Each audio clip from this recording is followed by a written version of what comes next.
Hi, this is I'm on your side, Dr. Cora Strack here.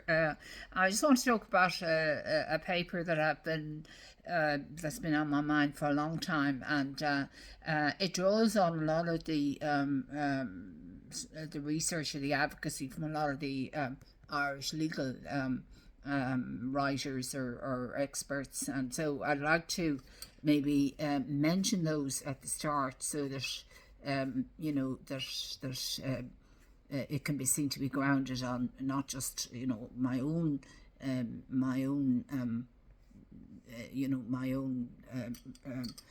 views, but on Bunrach na HÉireann, Articles 34 to 40, the Mediation Act 2017, Legal Services Regulatory Authority Act 2015, Civil Legal Aid Act 1995. Now, I'm not familiar with every detail of these, but I have converted this to ordinary language. European Convention on Human Rights, that's currently being read by people. Act 2003, UNODC 2023 report on restorative justice, and CEPEJ, we'll talk about that, 2024 judicial systems report. Now, there's also other references there that I'm referring to, and I think it's important that I link in with these legal experts in Ireland because of the issue that people might be saying I'm kind of a standalone person that doesn't look at what other people in Ireland are doing. So I'll quote the references here that this work is based on or draws on: Barry B. 2019 Superior Courts of Ireland Deference and Constitutional Review, Trinity College Law Research Paper number 1902. Barry B. 2021 Judicial Remedies and Restraint in Irish Constitutional Law, Trinity College Press, Dublin. CEPEJ, that's the European Judicial Systems Efficiency and Quality of Justice. It's a mouthful. 2024 Strasbourg Council of Europe. Community Law and Mediation 2023 Submission to a Review of the Civil Legal Aid Scheme, Dublin. Department of Justice 2024 Where Your Money Goes, Justice Budget 2024, Government of Ireland. Legal Aid Board 2022 Annual Research Annual Report, Progress Amidst a Persistent Quest for Justice. Law Society of Ireland 2024 Ireland Still Lags on Judicial Spending, Law Society Gazette, October 2024. Law Society of Ireland 2025 EU urges more measures to cut legal costs. That's Law Society Gazette, July 2025. Legal Service Regulatory Authority 2025 Annual Report on Strategic Priorities 2023-2036, Dublin. O'Callaghan J. 2025. I wonder who that would be. Speech at the new legal year, ceremony 6th of October 2025. Department of Justice, United Nations, Restorative Justice and Trauma Informed Practice in Judicial Systems. I like the sound of them. They're coming up to my level. New York, UNODC, and ZERH 2015, the Little Book of Restorative Justice, New York. Good book. Sounds like a good idea. So they're just the some of the legal experts that this work draws upon, and of course I'm adding my own vision and my own vision to this, and my own kind of research expertise or research knowledge in terms of trying to look at a solution or a workable solution. Certainly there's ample evidence there's a problem. There's no question. All these people are citing over and over again, we have a huge problem with access to justice. But from where is coming the solution? So what?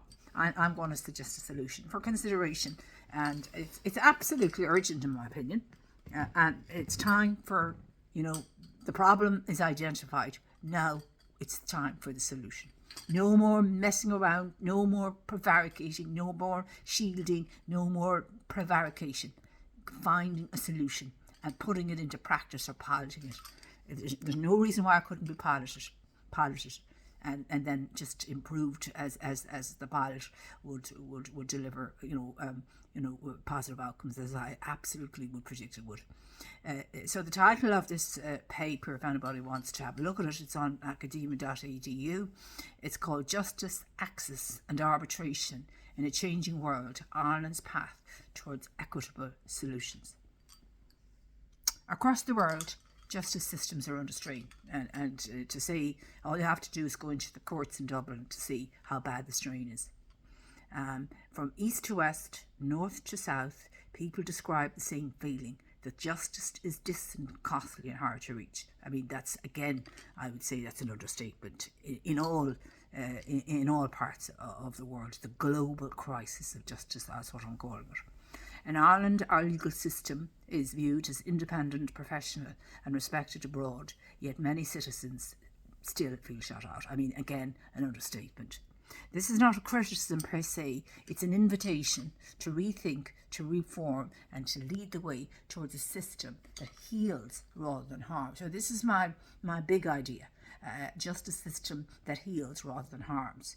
And that's really where, doesn't that sound like better, something that heals, a justice system that heals rather than harms or punishes? Doesn't that sound like a tilt or a balance that would take us from the darkness into the light, as Mr. Niall Byrne talks about, and I'm mirroring it here in a different way. Every legal culture mirrors its balance of power. In some nations, control is visible. Judges answer directly to the state. In others, like Ireland, it's subtler, controlled through cost, complexity and culture, professional culture, etc. The European Commission for the Efficiency of Justice, that's the CEPEJ, notes that Ireland spends only 0.07% of GDP on its judicial system, one of the lowest rates in Europe.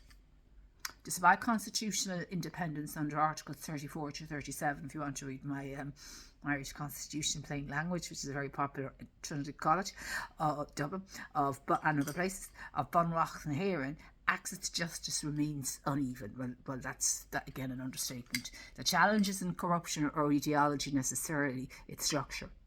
So what I'm seeing, just looking at there's a global problem of access to justice, and this should be of concern to all policymakers all around the world, that access to justice should be something that every citizen in every country should be entitled to, and particularly in a democratic system, but in any system, whatever you're looking at, there should be access to justice for everybody. But I'm focusing mainly on the democratic systems, but it seems to be a global crisis everywhere, and so all policymakers should be concerned about this. But I'm focusing on democratic systems mainly. But it's actually global, right across all systems, from my research. In overtly managed systems, control is political. In liberal systems like Ireland and the UK, control is economic. Well, you might argue it's a little bit more than that at the moment, but different methods, same result, exclusion. The Legal Services Regulatory Authority 2023 and the Community Law and Mediation 2023 both found that procedural and financial barriers prevent citizens from defending their rights. That's from access to justice, absolutely. And those who represent themselves, litigants in person, a huge amount of people now, often face procedural hostility, as confirmed by Barry 2019, 2021 and Stack 2025 and the LSRA itself. Ireland's 2024 justice budget published by the Department of Justice totals 3.8 billion, staggering, but most of the money never reaches those who need it most. Administrative overheads, pensions and institutional costs, all bureaucratic costs, consume the bulk of funding. Meanwhile, civil legal aid remains underfunded, waiting lists grow, sometimes over 12 months, as shown in the Legal Aid Board Annual Report 2022. And we know that only a small fraction of the citizens of Ireland have entitlement to this legal aid. and sometimes it's overused, and then the people that need it don't get any access to it. So the question is this the right system? In any case, let's argue that it is not in the first instance. So the question isn't why so little is spent. It's like the health budget, but where does it go? There is another way, and this is where I'm coming in now, my angle. Imagine if every dispute, family, housing, workplace, employment, commercial, down to, neighbourhood disputes, wills, probates, disputes over all of these things, began not with litigation or going into nursing homes, hospital disputes, all of that, but with trauma-informed arbitration. I mean, the world is full of conflict and the need for sensible conflict resolution rather than court for, a fridge here or, this there, all these sort of things, fighting over fridges or, things like that, or bathrooms or access to things like that. Restorative process guided by trained professionals. This model aligns with Ireland's obligation under the Domestic Violence Act 2018, the Mediation Act 2017, and the UNODC's 2024 report on something I'm very interested in, restorative justice. I mean, that's all part of healing as well, but I think it's how to do it, and this is what I'm suggesting. So I think it's doable. It's just about getting a consensus. It's common sense, and it could reduce the justice bill hugely and bring much better outcomes for people in disputes long term, rather than this black and white, right or wrong, win or lose system, where people, even after the dispute, have to live one knowing one wronged the other, or right the other, or outwon them, or outdid them procedurally or legally. That's not a good solution. For most disputes, that's very weak and it's archaic. And it isn't one that heals, it's one that harms. This is the point. I mean, if I want to make it a million times, it's that we're looking for a justice system that heals rather than harms. And this is where I'm coming in with my insights. And I'm not being heard. Clearly, I wasn't heard in the courts recently. Clearly, I wasn't heard. I didn't feel heard because I was a little litigant, and I didn't have, I didn't have power and might. As I said myself, I had no might, I had no power. So I was just power to speak here. The proposal calls for a national trauma. My proposal calls for, very simple, in my white paper, a National Trauma Informed Arbitration Service, NTIAS, established by statute to offer three things: safety, dignity and healing. I think I have a few more pillars in some of my papers, but they're the three important pillars of any conflict resolution system or mechanism. Safety, dignity. I suppose there's fairness, there's justice and healing. So the healing is so important, I think, and that's missing. That kind of is really missing from our justice system, and I think that's been getting worse and worse over the years. So this is where I'm trying to tilt the balance from the punishment, the justice that delivers punishment, rather than justice that delivers healing, which is not in any justice vision that I can see at the moment, except in some. There is some arbitration and it is delivering some healing, but there's resistance. And where's the resistance coming from, given all this legal research saying there's a dire need for change? The process would be voluntary, trauma-aware and judicially overseen. Absolutely. Cases of, all kinds of family law cases and, coercion and, all kinds of family disputes, non-violent disputes, civil, commercial, all of those kind of litigation, employment could be resolved early with binding outcomes and publicly transparent to anonymised data. And of course, if the arbitration, so I'm saying it has to be arbitration first, so that system is given a chance to heal. And there are certain kinds of disputes or crimes, inverted commas, that perhaps the system is not suitable for, and perhaps there's a screening process for that, and then but most things go into the arbitration first system, and this would be novel. But it's been tried in places like Canada, New Zealand and Scandinavia. They have models of restorative reform that are showing very beneficial results. So the pathway is constructive, not adversarial, but primarily it's about healing rather than punishment. And embedding that into our justice system, I think, would do a huge amount to reverse this malaise in the world that we're all experiencing everywhere, but particularly in democratic systems. Recommendation 1. Legislate access to justice as a substantive constitutional right under Article 40. Recommendation 2. Establish the NTIS as the first tier pathway before litigation. Recommendation 3. Expand civil legal aid, ensuring middle income families are not excluded. That is for those that need it if they have to, go beyond the arbitration first. But I think everything should go through an arbitration first system to try and see can the dispute be healed using that system. And then if there can't be resolution, it has to go to the court. So try and see, can you heal, bring in the healing kind of aspect to the arbitration, trauma force arbitration. If that's not possible, then it has the court is the final arbitrator here, or decision making. So this is my thinking, and it's aligned with the United Nations.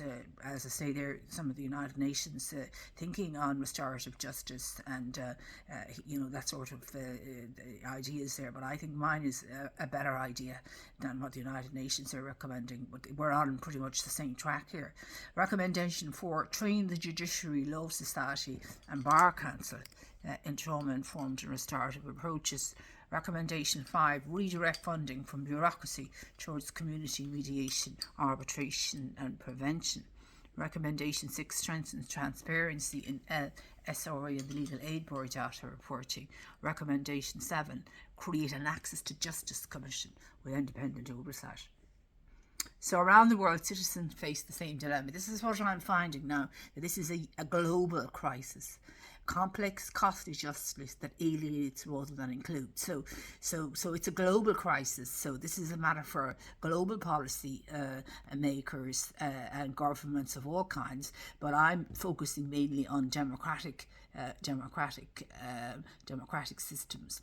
Ireland, with its constitutional independence and global reputation, has the chance to lead a new era of restorative legal culture, one grounded in empathy, dignity and access. The goal is not to criticise but to connect, to evolve from confrontation to cooperation, from proceduralism to empathy.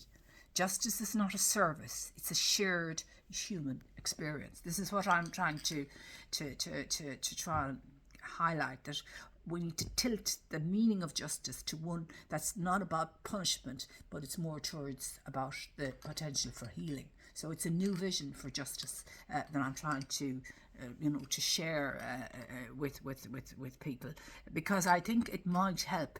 All what I'm reading from all the comments on this channel, just trying to see, look, where would you start? Where would you start in terms of healing all that pain? That pain that's very evident to me, and just talking to people, all around Ireland, there's huge suffering and there's huge pain. There's huge sense that there's a disconnect between the struggling squeeze middle and the government. But I think it's the justice system really that's interfering. I think if that could be tilted towards healing, that would be a really good first start. That's where I see the first stage of renewal in this whole business. The first stage, it's a key first stage. So Ireland can show the world how to make it real. So justice, access and arbitration in a changing world. Dr. Cora M. Stack, 2025, for dialogue, healing and not division. So I'm looking at my data analytics that I've only just recently. So reference Banrachna here in Article 34, the 50 Mediation Act 2017, Domestic Violence Act 2018, Legal Service Regulatory Authority 2015, Civil Legal Aid Act 1995, European Convention on Human Rights. I've converted that to ordinary language on academia.edu 2003, and UNODC 2023 report on restorative justice, CEPAJIL like those two 2000 judicial systems reports. So they're just my ideas, and I really think we need to change our vision and our definition of justice. It still includes judicial oversight, absolutely, but it has much more of healing in its whole framework than punishment, and this punishment is destructive, and it's driven by the destructive then becomes more cyclical and gets worse and worse, whereas healing, you'd imagine, would go in the opposite direction. So this is my unique contribution to the reform of the global justice system for healing in justice systems, and through that healing of the terrible malaise that the world now confronts, and the conflict in almost every area of life that people are, from the micro to the macro. Horrific conflict, torture, mental torture, psychological torture, wars of every kind of type, and I think a good place to start is to look at a reimagining of justice. And this is what I'm suggesting. And I've done an awful lot of research and thinking over many years. I know what I'm talking about. And I'm saying, why not pilot it and give it a go? And perhaps in a few years, we'll be in a lot better place than where we are now.